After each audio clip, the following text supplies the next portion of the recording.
Sosok ibu penjual anak kandung di Bengkulu Selatan, ternyata ASN aktif di kantor lurah.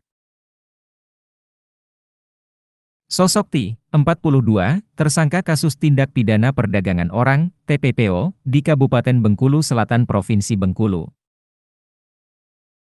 Banyak yang tak menyangka T, seorang perempuan paruh baya yang berprofesi sebagai ASN di lingkungan Pemkab Bengkulu Selatan tega menjual anak kandungnya ke pria.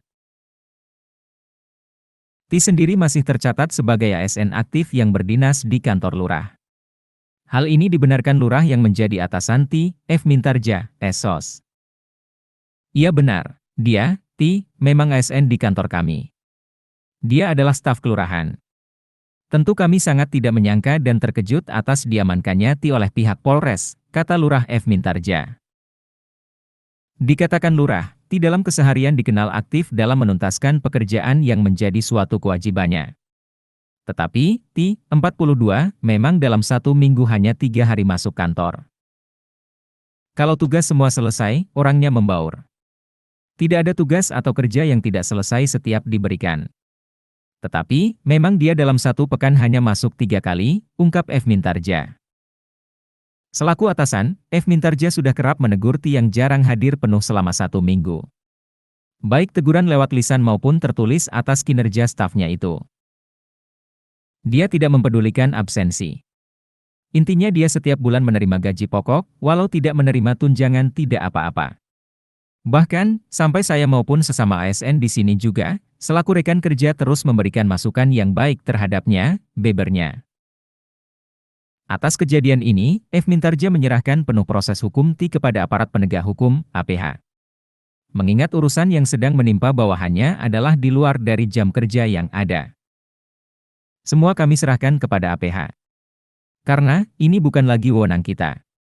Apalagi permasalahan ini di luar jam kerjanya sebagai ASN, ucapnya. Pengakuan ASN di Bengkulu Selatan yang jual anak kandung, sudah 1 tahun jadi mucikari. T, 42, berstatus ASN di lingkungan Pemkab Bengkulu Selatan harus berurusan dengan polisi. T ditangkap polisi karena terlibat kasus tindak pidana perdagangan orang, TPPO. Mirisnya lagi, korban tak lain adalah anak kandung pelaku. Kapolres Bengkulu Selatan AKBP Florentus Situngkir, S. Tika menerangkan, korban adalah IT, 22, merupakan anak kandung. Modus dilakukan pelaku, menjual korban dengan cara dipaksa dan mengambil keuntungan dari hasil menjual anaknya. Korban adalah anak kandung pelaku sendiri. Dan pelaku merupakan ASN di lingkungan Pemkab Bengkulu Selatan serta masih aktif. Pelaku menjual korban dengan cara memaksa dan mengambil keuntungan dari hasil penjualan korban, kata Kapolres Bengkulu Selatan saat pers rilis di Mapolres Bengkulu Selatan, Kamis, 22 Juni 2023. Dia ditangkap saat berada di rumah bersama sang anak yang sedang memberikan pelayanan atas perintah sang ibu, Rabu, 21 Juni 2023, dini hari.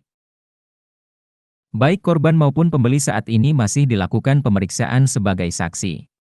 Sedangkan T sudah ditetapkan sebagai tersangka dalam perkara tindak pidana perdagangan orang, TPPO. Pelaku sudah ditetapkan sebagai tersangka.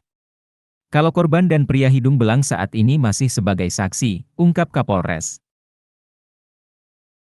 Atas perbuatannya pelaku dikenakan pasal 2 Undang-Undang RI Nomor 21 Tahun 2007 tentang pemberantasan TPPO dan atau pasal 296 KUHP dan atau pasal 506 KUHP. Iya, pelaku sudah kita tetapkan 3 pasal berlapis, ucap Kapolres. Dari pengakuan tersangka, dia telah menekuni profesi perdagangan orang selama 1 tahun belakangan. Kalau dari keterangan sudah 1 tahunan.